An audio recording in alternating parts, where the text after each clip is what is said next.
I try to be objective with all of my sports coverage, and listen, Jacy Sheldon objectively should be suspended for this play. I just don't know in what world, in what universe you watch that play back and you go, that was a basketball play. She was trying to make a basketball move, especially with all the angles of this. The uproar is deafening and the frustration is boiling over across the WNBA universe. Fans have had enough. The latest outrage, a brutal and reckless play by Jacy Sheldon that targeted none other than Caitlin Clark, women's basketball's most valuable player and the league's greatest draw. What looked like a blatant attack has now sparked a tidal wave of anger, and fans are calling for the one thing that might actually make a difference: financial punishment that hurts. If you agree that the league should suspend. Sheldon was clearly targeting Caitlin Clark most of this game, and that is, that comes from a function of,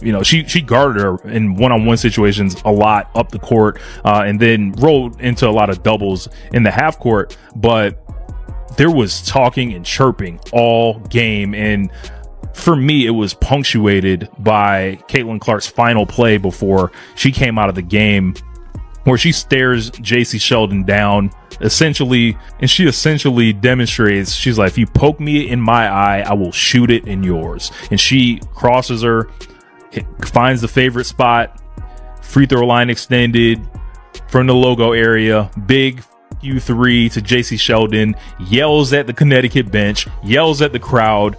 From Twitter to TikTok, the outrage is spreading like wildfire. Posts demanding accountability have overtaken sports forums, with hashtags like ban Jacy Sheldon trending in real time. Fans are demanding a suspension, not just a slap on the wrist, but a real wallet emptying, career checking suspension that sends a crystal clear message to the rest of the league if the referees refuse to step up. And every time Caitlin Clark takes the court, her opponents act like they've been booked for a main event brawl. The WNBA is doing nothing about it. Opponents aren't playing ball. They're strategically ambushing her. They're trying to injure her. Opponents bring chaos. She brings composure. And what Sophie did last night is completely valid. The WNBA has to do something about that.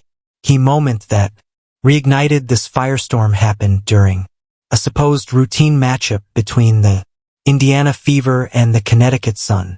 Instead, it became yet another horrifying chapter in the saga of Caitlin Clark being systematically targeted, and this time the incident was Clark and Jacy Sheldon. There's a legitimate hatred there. If you guys have heard, this Ohio State team, this 2023 Ohio State team hated that Iowa team. And this is Jacy Sheldon, who was Caitlin Clark's direct matchup in these games. Like I tweeted out, forget Angel, forget Dejanay. This is Caitlin Clark's one true rival. Jacy Sheldon didn't just reach in on defense, she lunged and jabbed her fingers directly into Caitlin Clark's eye with surgical malice, grinning like she just won a carnival prize. The smirk afterwards sent chills through fans everywhere. This wasn't a clumsy reach-in. This wasn't hustle gone wrong. This was targeted, deliberate, and funny thing about that whole Caitlin and Jacy situation last night is it's like on a if you know thing. These two have been running the friendly fade on the court for like the last 4 years. They played in college, had great battles, so I'm not surprised last night happened. And it didn't stop there. As Clark stumbled and reeled from the eye poke, Sheldon continued her attack, grabbing Clark's arm and digging her nails in a cheap shot with no basketball value, no intention of going for the ball, and just when it looked like things couldn't get worse, here came Marina Mabrey from behind, using the moment to blindside Clark with a shove that sent her crashing to the hardwood. Oh, you know what? I'm just going to be me. I don't go in there trying to predetermine anything. I'm dialed in. I need to focus on hitting my shots, making sure I'm executing the schemes right. I'm not focused on the extracurricular activities. And you know what?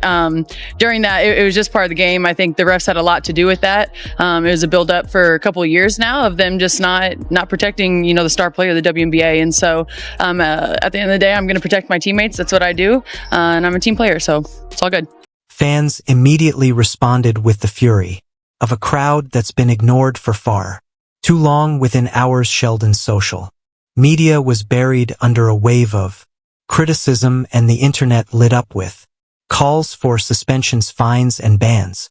Some were angry, others heartbroken, but all agreed something had to be done.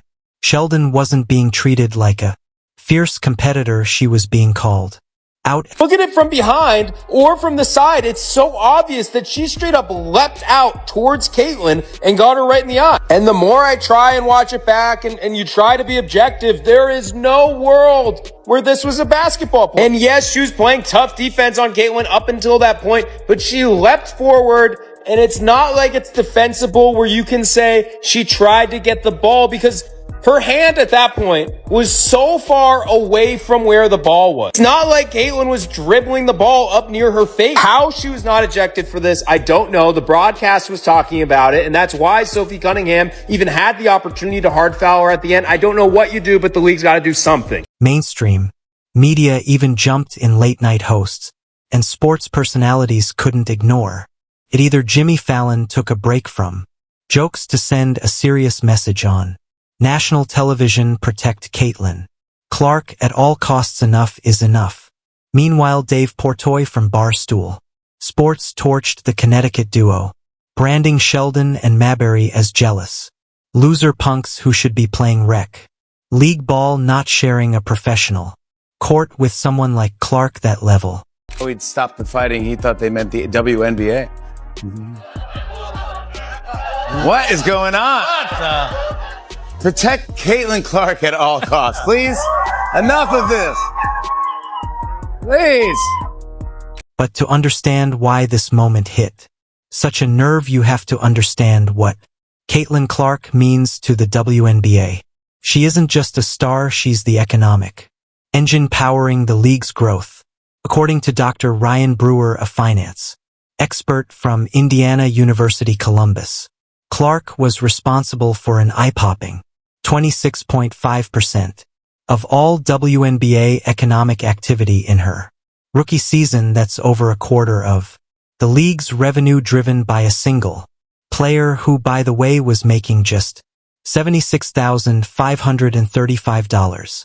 Think that's wild. Brewer estimates that Clark is on track to generate close to $1 billion in economic value for the WNBA in 2025 alone. That's not a typo. That's not marketing hype. That's a billion-dollar impact, and it makes her arguably the most important player. Listen, bring Caitlyn Clark to the NBA right now, because the refs ain't gonna protect her. She only got one teammate, and that's her, who gonna do something about it. Like, yo, yesterday, that's malice in the palace activity. Call for it. That y'all should have been throwing hands all over the place. How do you get poked in the eye, then get thrown to the ground, and then you receive a technical foul? And don't none of your teammates want to step up, fight, squabble, none of that. They just looking like, yo, it's been, we know that y'all been targeting Caitlyn Clark now. Now, I'm even watching, I'm like, hold on, what? Like, how are y'all letting this happen? How are y'all not protecting this girl?